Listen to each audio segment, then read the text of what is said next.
Hey YouTube, Mark here. This is just a follow-up video from the magnet fishing that I did a little while ago. And I just wanted to go over the stuff that we found. And I also want to work on my magnet because if you remember, it came off in the river. Luckily, Vic, my daughter, she was super helpful. Her boots that she was wearing were actually waterproof, so she was actually able to step into the water. However, that fast current flowed up over her boot and still got her feet wet. But she was a trooper. She went in the water, in that freezing cold water, and retrieved my magnet. So yeah, she's a sweetheart. She really is. Appreciate that. But just wanted to go over my finds and see what you guys think about them. The first one was this. Oh, this is the first big find. The first find I had was just a little nail, nothing major. This was actually my second find.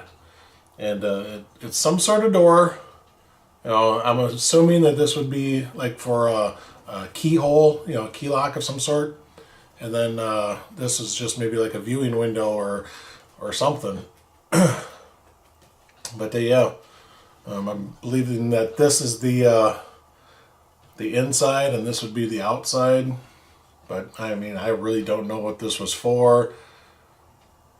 I mean, it kind of reminds me of an old-fashioned mailbox. It really does.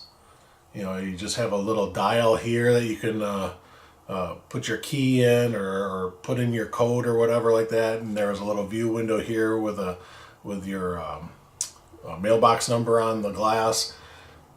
But at the same time, I don't really see anything to mount the glass on. So I don't know if that's actually what it was, but it's a cool find anyway.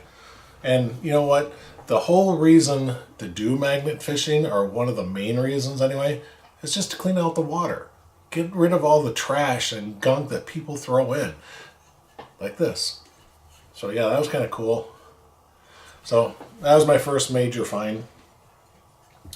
My next find, I actually had kind of three kind of lumped into the same category.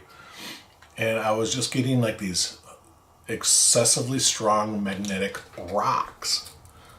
I mean, at first I pulled this one out. I think this was actually my next find after that door. And I actually thought it was a piece of sheet metal, but it's not. I'm sitting here looking at it. That's not sheet metal. I mean, you can see layers on there. That's not sheet metal. I'm thinking that that's some sort of a sedimentary rock, but it's so magnetic. And in fact, right down here, you can see how shiny that is. I mean, that's metallic. So yeah, I'm just wondering if it's just like a really rich copper ore or something like that. I mean, that's really cool. Then I think my next find was actually this big one.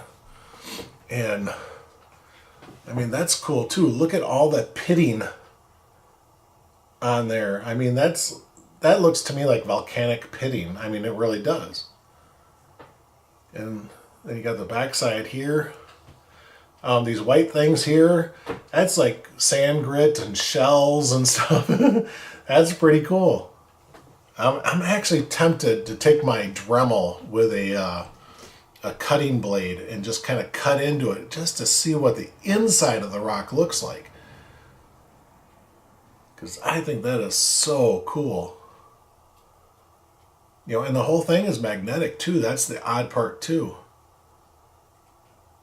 I'm seeing glimmers of, you know, same with this one here where you see the little glimmers. I'm seeing glimmers like right in through here. You can see how it kind of sparkles.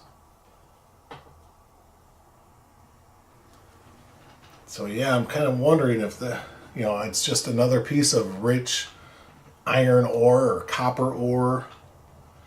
So yeah, I kind of want to take my Dremel with a cutting blade and just kind of do a little corner of it just to see what it looks like. And then this one here too, again, very strongly metallic. you know, it stuck to the magnet very well. I see a couple of like little shiny bits, but nothing like this, and not like this either. So yeah, that's kind of interesting. So yeah, I might take my Dremel to this one too, just nick off a little corner of it just to see what the inside looks like. All right, so those were the finds that I had. Short of, you know, a couple of their little, I think there's a piece of wire that I found, and just other little tiny metal pieces and things like that. But those were the main things that I thought were kind of cool. Okay, so enough about the finds.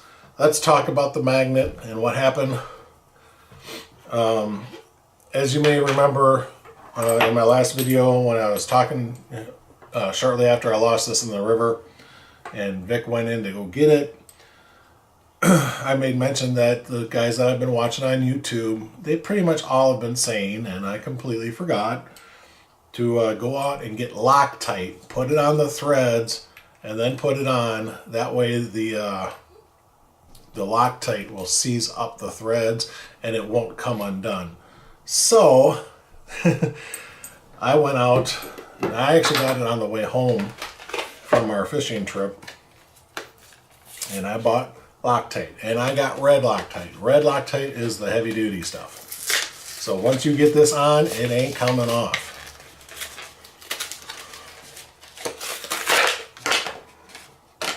So let's put some Loctite on this thing. All right, so I'll take my knife. There's a little line. You might be able to see it. There's a little line right towards the tip. And I'm just going to, I'm not moving the knife. I'm just cutting the plastic off the tip. And I was moving this, not the knife, against my thumb. Alright, so that's off.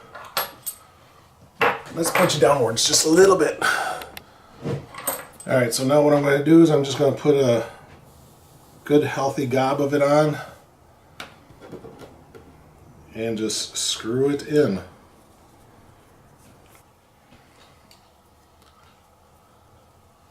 Alright, there it goes. All that nice red Loctite going in there.